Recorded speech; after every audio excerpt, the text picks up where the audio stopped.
जय भारत, जय संविधान में कोमल हेरवार। साथियों, आज मैं कुछ लोगों से पूछना चाहता हूं जिन्हें शायद पता नहीं है कि जय भीम का नारा इस देश में पहली बार किसने दिया था।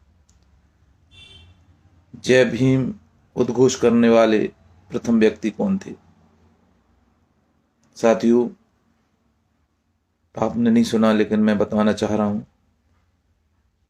कि वह महाराष्ट्र के नागपुर के पास छोटे से गांव में रहने वाले बाबू हरदास जी थे, जिनका जन्म 6 जनवरी 1904 को हुआ था,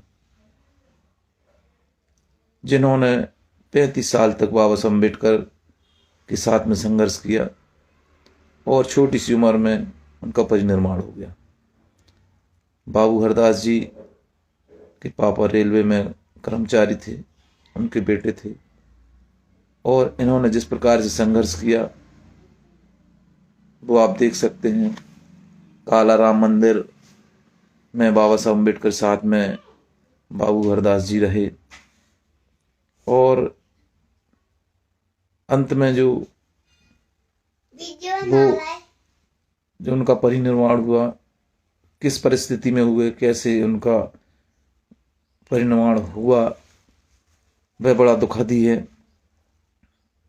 उन्हें लास्ट में तबीयत की बीमारी हो गई थी। दिन रात गांव तक बाबा साहब को अपना मसीहा बताने वाले, समाज को बताने वाले कि हमारे जो उद्धारक हैं वो बाबा साहब अम्बेडकर हैं।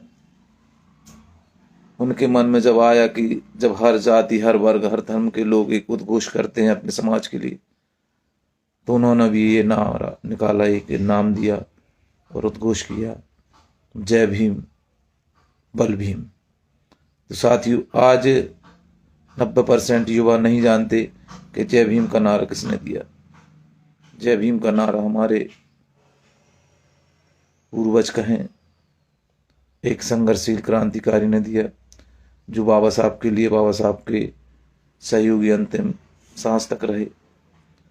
और सबसे बड़ी बात तो यह है कि आखिर बाबू हरदास का नाम हम तक किसने पहुंचाया, बाबू हरदास को हम कैसे जाने, या बाबू हरदास की पहचान किसने कराई।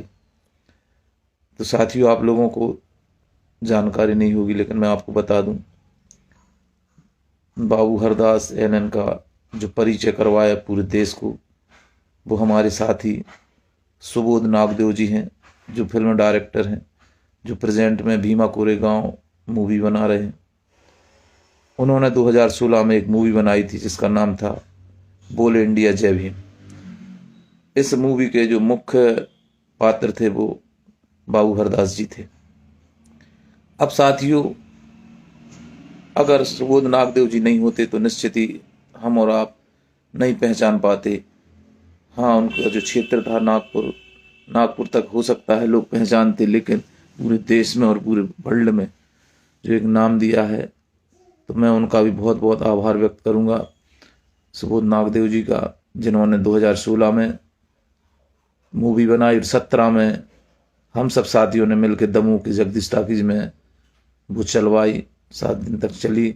इसके बाद में सागर में चली, जबलपुर में चली, तो पूरे मध्य प्रदेश में जितना भी बना सहयोग किया। तो मेरे कहने का उद्देश्य सिर्फ ये है कि जय भीम तो हम बड़ी शान से करते हैं, लेकिन ऐसे महापुरुषों का भी नाम हमें याद होना चाहिए, ऐसे महामानव का भी नाम याद होना चाहिए जिन्होंने ये नाम दिया। 6 तारीख जो कल थी, उनकी जयंती थी, और उनकी जयंती पे मैं आप सभी लोगों को बहुत बहुत बधाई देता हूँ और उनके चरणों में कोटि कोटि नमन करता हूँ, और निवेदन करता हूँ इंस्टाग्राम के सभी श्रोताओं से, अपने साथियों से, कि बाबू हरदास जी का नाम आप लोग ना भूलें। अगर जय भीम बोलें तो ये भी याद रखें कि जय भीम उद्घोष करने वाले कोई और नहीं, हमारे ही महापुरुष थे। अंत में मैं यही कहूँगा कि इस वीडियो को ज़्यादा से ज़्यादा शेयर करें, लाइक करें, और जन जन तक ये मेरी आवाज़ पहुँचाएं।